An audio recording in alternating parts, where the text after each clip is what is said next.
And good morning. We are back here at 7:08 a.m. On KFYO Mornings. Dave King, Matt Martin. And we've been promoting that Councilman Massengill is going to be here. But we lied. But, yeah. Well, you got the good-looking one. We got bad information. Yeah. It's actually, who are you? Councilman Randy Christian. It depends on whether I owe you money or not. I got you. Can you hear?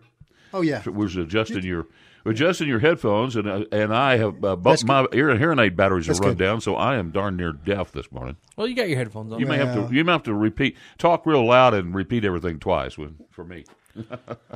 I'll just start miming to you. I'll just start. Yeah. So, Randy, just to start, you had a town hall meeting this last week. How'd that go? Well, yeah, you guys didn't show up. Well, I couldn't. You know what? And because you guys did not show up this morning, I am willing to talk about anything but city issues. Okay, well, let me go grab Chad Hasty because he was there. Chad did show up. I was really proud of him. Well, see, he showed up. He represented KFYO. That's not going to work. Yeah. That's not going to work. Hey, You were cooking chicken in a new crock pot or something is what you were doing instead of coming to the deal, didn't you? Hey, no, that's only 15 minutes. It takes 10 Oh, that's 15 right. minutes. You have absolutely no excuse there. Don't exaggerate. It took 25 minutes. Well, yeah, I heard 15 a minute ago when I was listening to you guys. We do the early show, Randy. So we have to go to bed early. We're not like Chad who comes to work at 9 o'clock. I don't agree with. I mean, I still stay up way too late. Okay, what'd you guys talk about last night? We talked about y'all. No, yeah. Well, actually, last night's was the shortest council meeting that I've been a part of since I've started this journey on May the 14th, and we got out of there about 7:30, 7:45. All other ones, I wasn't getting home till between 9 and 9:30. And what people don't understand, too, is that my day started with work sessions at 2:30. Yeah. And then before that, I had meetings prior to that. So actually, Thursday, the entire day of Thursday is usually definitely wiped out with council work, which is that's part of the gig. That's part of the gig. Well, let's get down to it. We've got a texter this morning that says, I have trouble reconciling why I should be impressed that the city council is cash funding many projects when all they did was raise taxes and fees to generate the cash needed. City councils in Seattle and San Francisco do that with no trouble. This is from Chris. Well, first of all, that wasn't the case 2 years ago before Jared Atkinson came in. We were particularly with vehicles, we were leasing I think, crazy leases on a lot of vehicles, even some of our trash truck and equipment. And what it was doing is putting us in a very awkward position because at the end of those leases, you still had to pay something off, and you had a vehicle that really wasn't worth a lot. I think it's excellent, and even our friend Michael Ward has given accolades to the city manager and staff by doing some of those.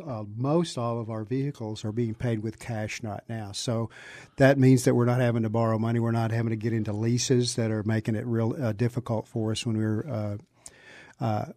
we are buying or getting new vehicles. I think that's the way we should be doing it. You're talking about City of Lubbock vehicles. City of Lubbock vehicles. Police. Well, and other vehicles too, other than I think what we're doing right now, there's only one vehicle that I could be wrong on all of this, but there's only one vehicle that we are purchasing for cash, and that's like a $700,000 compactor that's going to be used out at the landfill that that we needed. But that's obviously a big piece of equipment that'll last a long time. Yeah. As far as increasing taxes, since I've been on the council, what I've learned is that it takes a lot of money to run a city. No kidding. It takes a lot of money to run a city. Am I right? And I've been told that the city, the LPD bought several police cars with drug forfeitures. I think the Mustangs. That may be true. I'm not aware of that, but that wouldn't surprise me. I haven't heard that, but I would say that's probably accurate that they use some of that money. Well, the city can't do that, can they? That's the city. You said city. You meant LPD. LPD. LPD, yeah. Okay, when you were talking about it, I thought we were getting cross, and you were talking about highway patrol guys bought that. But yeah, we do have a couple of Mustangs. Yeah, and those are a cool little deal. I want to ride in one of those. Yeah, well, nice. I bet you they'll let you. I'll probably let me. Actually, in 2 weeks, I was speaking to the chief just at the town hall meeting that I have yet to take a visit to our current police headquarters, downtown headquarters. I've seen some stills. I'm seeing some video of it, and quite honestly, we ought to be embarrassed that we are that those officers are having to go there every morning to do their work, especially when you get into the basement when we have water leaks. Property room has not been, nothing has been done with the property room probably in 20 years, which leads me into one of the other things I think that our city staff and manager has done a great job of trying to save money wherever we can. I don't know if y'all know where the new property room is going to be. Do y'all have any idea? Remember where the animal shelter was out by Meadowbrook Golf Course? Yeah. Mm-hmm.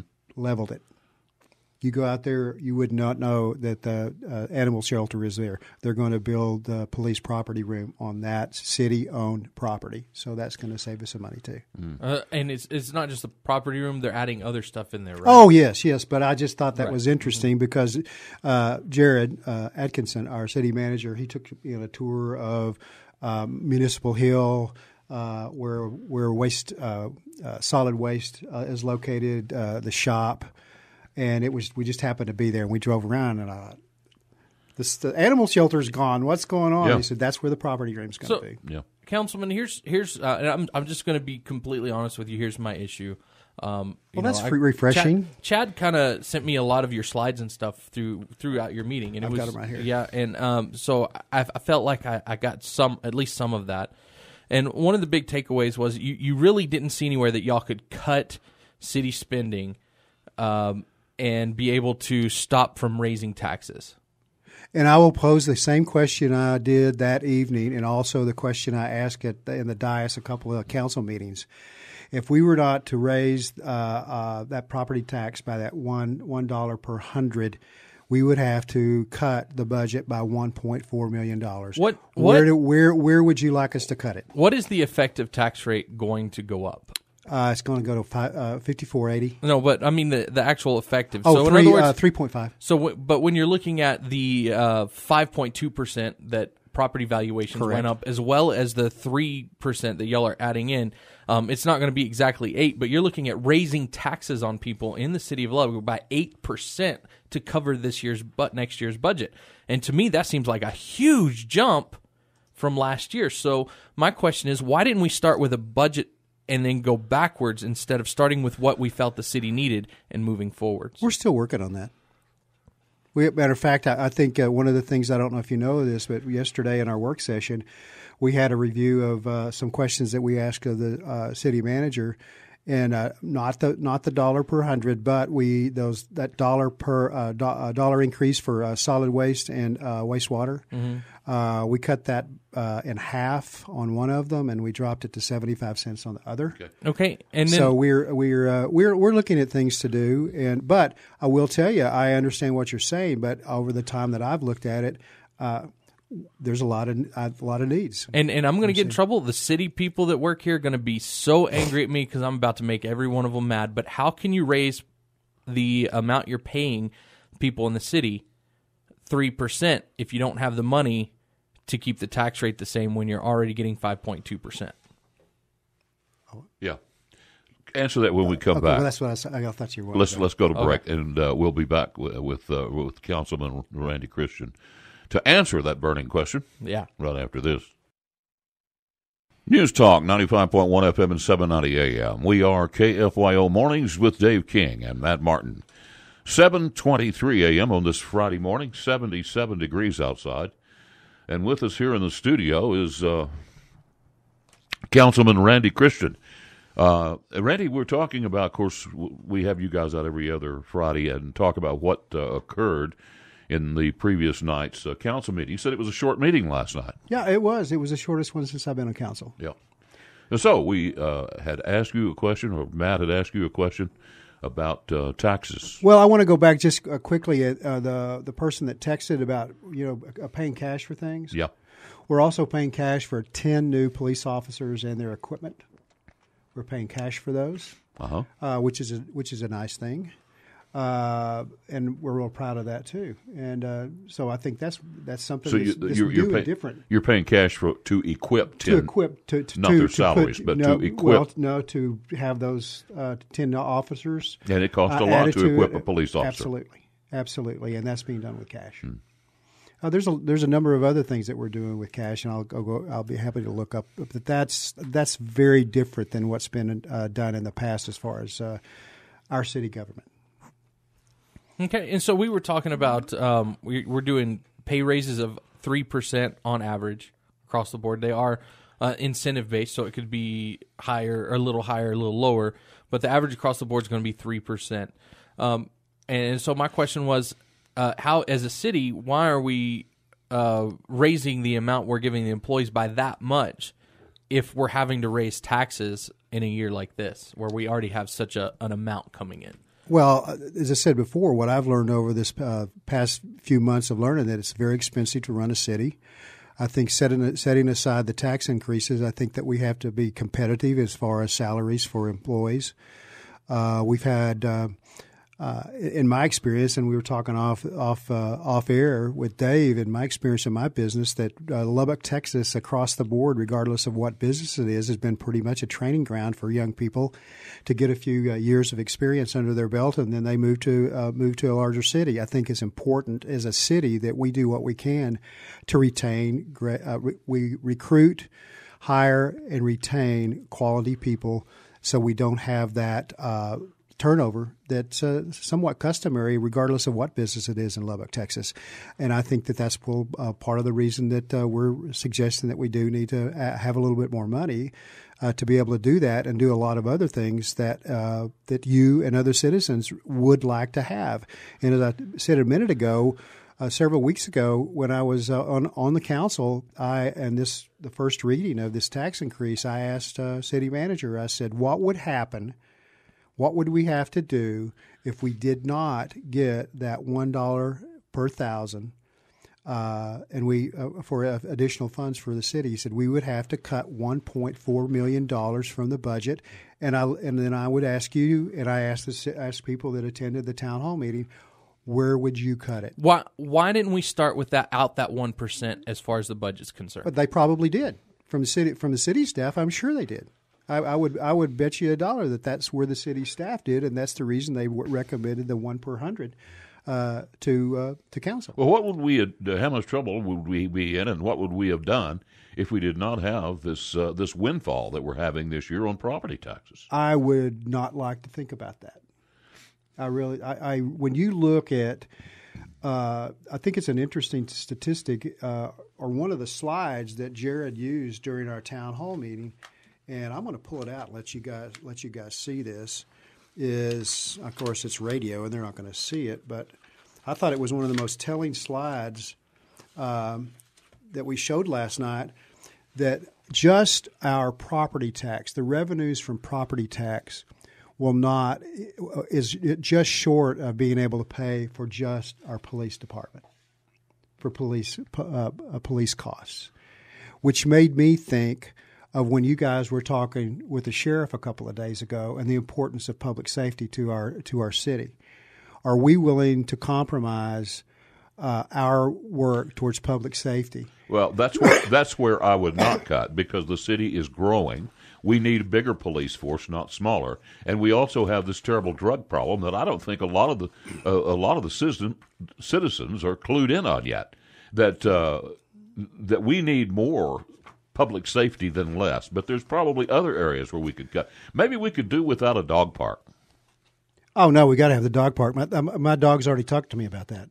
Yeah. So, but those are the dog parks are things that that we talk about quality of life issues. Yes, I think that's if you're going to cut things that we could do without little quality of life issues, but those aren't substantial dollars. I know they're not, and that's not going to solve the budget problem. Well, but I would like to go back to you. And one of the first people I talked to when I launched my campaign was Kelly Rowe, and our chief of police. And okay. That's hold that thought. We've got a hard break coming up here, Randy. okay. KFYO Mornings, Dave King, Matt Martin. We'll be back with more after this. News Talk, 95.1 FM, 790 AM. We are KFYO Mornings with Dave King and Matt Martin. And we have in the studio this morning City Councilman Randy Christian. And we're talking taxes and many, many other things this morning. But one thing that we want to do is get to some of our text messengers. We do have some of the citizens live on a fixed income. Why do you get a tax? Why do you get a raise? I didn't get a raise. Well, I know. A lot of our text messages sometimes don't make a whole lot of sense. No, they're making sense as far as, look, if you live on a fixed income, you have the certain amount of money coming in and you live within that budget. Sure. And that's what they're wanting to know about the city. And I kind of agree. Me as a person, I have a certain amount that comes in. I have to sit down and this is my budget. I can't just say, you know what, I'm going to get a raise this year. And so I'm going to tell my boss he has to pay me an extra 3%. He doesn't have a choice. Give me 3% and then put that in my budget. As a person, we can't do that. So his question is, why didn't the city look at it more like a person doing their own budgets? Because I don't think you can. So I'm not trying to be flippant. I'm not trying to be, rude or anything like that. But I don't think that's an accurate comparison between somebody's personal budget or household budget and what you have to do, either whether it's a business or a city. I just don't think that's, and I appreciate that. I'm basically on a fixed income too.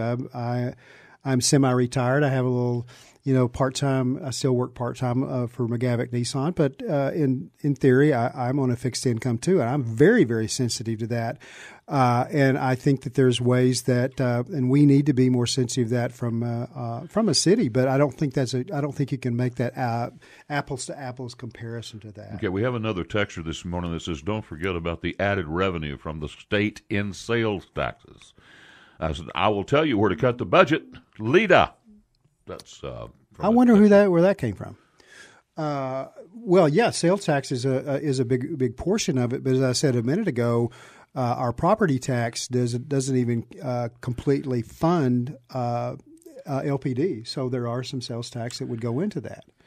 What I've seen though over the last 6 months that I have been on the council, as I said before, it costs a lot of money to run a city. And it's particularly costs a lot of money for a city that is growing the way we are. We're now, 250,000 city population, somewhere in there.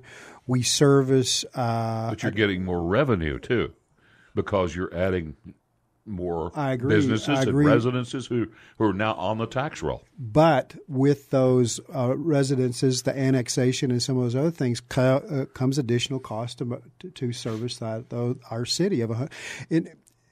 Our growth is kind of a blessing and a curse to some degree. We just like 98th Street. We just finished opening up that 98th Street between Milwaukee and Upland. There's a lot of streets like that need to be paved. I'm really happy to say that in our budget for this year, there's $400,000 in the budget that is just going to be allocated for paving streets, dirt streets that have never been paved before ever in East Lubbock. So my point is, Dave, I understand the revenues, the increased revenues, but the needs of a city our size, and as it's growing, is expanding, is increasing and broadening too at the same time. Okay, so that's the I challenge. Understand. I don't care as much about the text messages. We still have the whole meeting last night to get into, and I don't know how much time you have. So, but anyway, if you've got one. I just want to remind you, we've got a whole meeting to get into, and we've beat Councilman Christian quite a bit already over the tax last night the meeting primarily was zoning request changed. We had it really wasn't as the only thing that was part of the meeting that could have been more lengthy was when it was the opened up for discussions on the tax increase. And the only person that was there to speak was Michael Ward, and a friend of hers. As a matter of fact, a high school friend of hers. They went to, they had biology class together in high school. Those are the only two people that showed up to speak either for or against, or even comments about the tax increase. So as far as that's concerned, do they have comments again in 2 weeks? Yes, they do. Yes, we do. So if you're mad about the tax increase, that's the time to go talk about it. Well, you know what? I don't like to use the word mad. Well, I'm telling you, I think there are people that are angry. If you have a disagreement on it and you have a reason to come and talk to us, but I don't want. That's one thing that I want to try to do is that there's. At the end of the day, we're all Lubbock citizens. We can have a disagreement. We can agree to disagree. But some of the vitriol that I've heard being spouted around, especially when we were in the process of deciding what to do with the Auditorium Coliseum, I think was absolutely disgusting, unprofessional, and there's no place for it. So that's the reason I just want to take that word out. If you're angry, if you've got a problem with it, come and talk to us. But what I like about we've got some great people on the council right now, and their number one priority is to make to serve the people of Lubbock and the city itself. So there's no agendas there. We're trying to do our best based upon a lot of things that sometimes are out of our hands. Matter of fact, when I was on election day, when I was elected, that was the day that we voted for the Auditorium Coliseum. And a lot of people will say, well, how did you vote? And I said, you'll never know how I that was my last vote as a private citizen, and I don't mean to be flippant, but I don't want to talk about things that have already that are water under the bridge. We had a couple of people comment about the Citizens Tower at the town hall meeting. I said I appreciate that, but that's going to happen. So let's talk about what's going forward. And we've got a lot of exciting things going forward with our city. Okay. 7:42 a.m. We'll take a quick break and come back with more of Councilman Randy Christian after this. News Talk, 95.1 FM, 790 AM. We are KFYO Mornings with Dave King and Matt Martin. And with us in the studio this morning is Randy Christian, City Councilman Randy Christian, talking about last night's City Council meeting. One other thing I want to jump in real quick, and then you can ask me those specific questions on the consent agenda. But we're talking about paying cash for things. We're paying $8.5 million cash for street maintenance this year. There have been years in the past that we actually borrowed money to do street maintenance. You don't do that. You just can't do that. And part of that other money that I mentioned before is $400,000 that we're budgeting to pave. And just breaks my heart when I found out that there's streets over in East Lubbock that have never, ever been paved, that have houses on them. Yeah. Well, question. How much interest are we paying on debt? We're paying that debt down quite significantly. Matter of fact, we've reduced the debt, our debt by 14% just last year. So that's the other thing that I think that Ms. Ward was very complimentary of, that we are working to pay down debt. We still have a lot of debt, but most of that debt involves water and wastewater. We're still paying for Allen Henry, but we're working very hard to make sure that we can increase the volume of water that we get from Allen Henry, and that's going to still take a little while. But 40+ % of our debt is going to water and wastewater right now. So that means to turn on the tap or flush the toilet, all the infrastructure that goes with that, and a lot of that, as I said, is still as far as Allen Henry. You know, and we're paying that debt down as quick as possible. And I've always said, we live in a desert, so we're going to have to pay more than they do in Dallas for water. Especially when you're pumping it uphill. That's one of the things that I knew a little bit about how lucky we are to have the city fathers, our past city fathers, and their thoughts and understanding of the needs of water. and the water that we're now getting from Crimois or from the Lake Meredith, but primarily from the Roberts County water fields up in the northeast Panhandle, up in the Perryton area. Actually, as I like to say, it's T. Boone Pickens water. We are in better shape water-wise, and I would say probably most of the cities in the state of Texas. Yeah. Well, again, though, do you have a clue? Do you have an idea of how much interest? Do you have an idea of how much interest that we're paying on I can find debt? I don't have it right. I don't know it from on the top of my head. But the main thing I'm excited about is we continually to chip away at the at what our debt that we're paying right now, and we're decreased that by 14% last year. So, the Texas Department of Transportation awarded the city $200,000 for a city bus study. What are we studying as far as city bus? How do we modernize it? How do we be more efficient? Do we have too many routes? Do we have too few routes? Can we consolidate those routes? It costs about $3.5 million a year for city buses. Yeah, and I think the mayor, when y'all were talking about budgets, had brought that up. Maybe that's something that we should look at and see if it can be.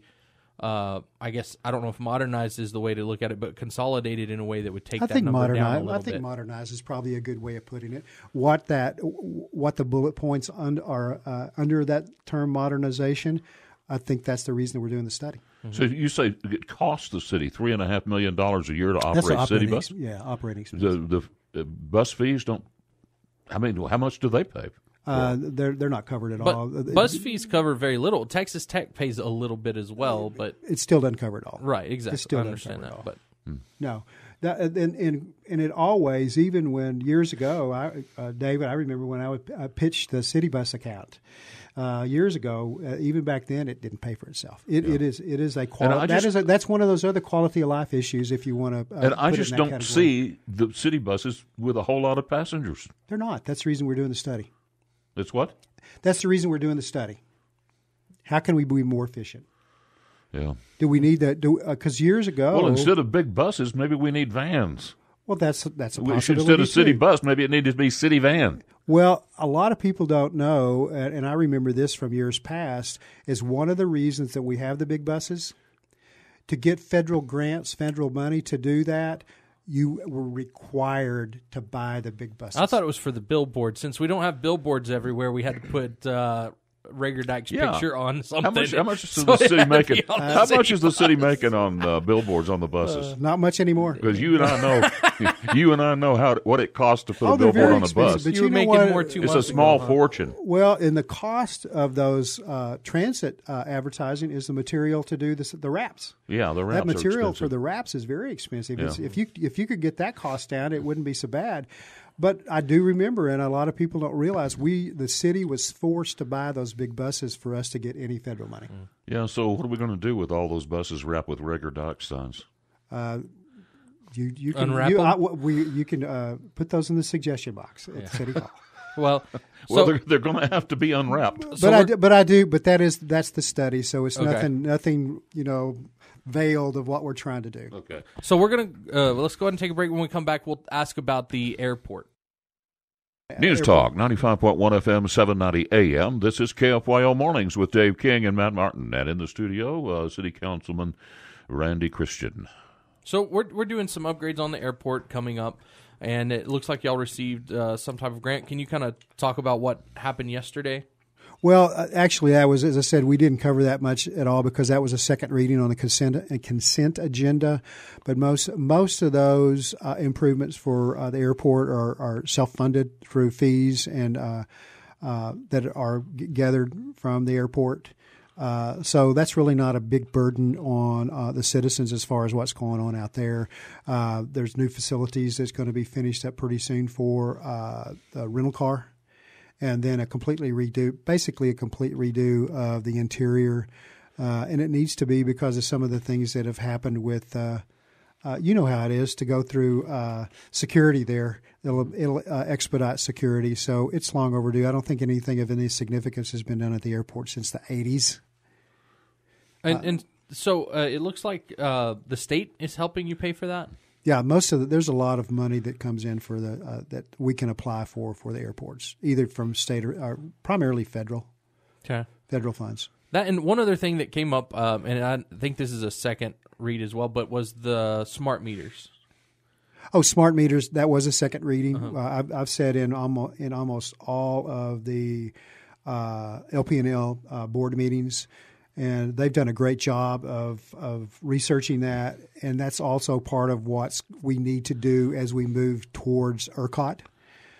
So the smart meters are a part of that process as we're moving towards ERCOT. Now, Randy, now Matt has been very concerned. Now, did the city buy the smart meters that read your mind and know all about every thought that you have? Well, that's the one we're going to put at Matt's house. Well, he's already said that he's going to start wearing his tinfoil hat when they install the smart meter at his house. Yeah, and I appreciate people that have really researched that. But everything I indicate that you would have to go over there and actually put your head on the smart meter and sleep on it for 2 or 3 days, and then you might forget where your keys are. But again, and so if you are really worried about smart meters, Lubbock set it up to where you could pay for the meter reader. I think it's $25 a month. Yeah, that's true. That is true. And you don't have to have a smart meter. But so if you have a problem, don't sit. I'm telling people because I was in Round Rock when they switched over. Okay. People were sitting in their backyards with shotguns, not wanting those readers to be switched out. Lubbock has set up a way for you to do that without the shotgun and without getting arrested. So please pay the $25 a month. Don't be shooting the meter reader. Don't do the shootout like we had a couple of days ago. Yeah, exactly. Well, but I also think that people need to understand with the smart meters, you are going to be able to monitor your usage much, much better and much more accurately that you can go online and you could almost – probably this is not an overstatement, but an hour-by-hour reading of how much power you're using Randy, at your house. Hey, we got to go. We got to coming up on a hard break here. We're so glad that you came out and imparted information about the city and answered our questions. Glad to do it. Okay.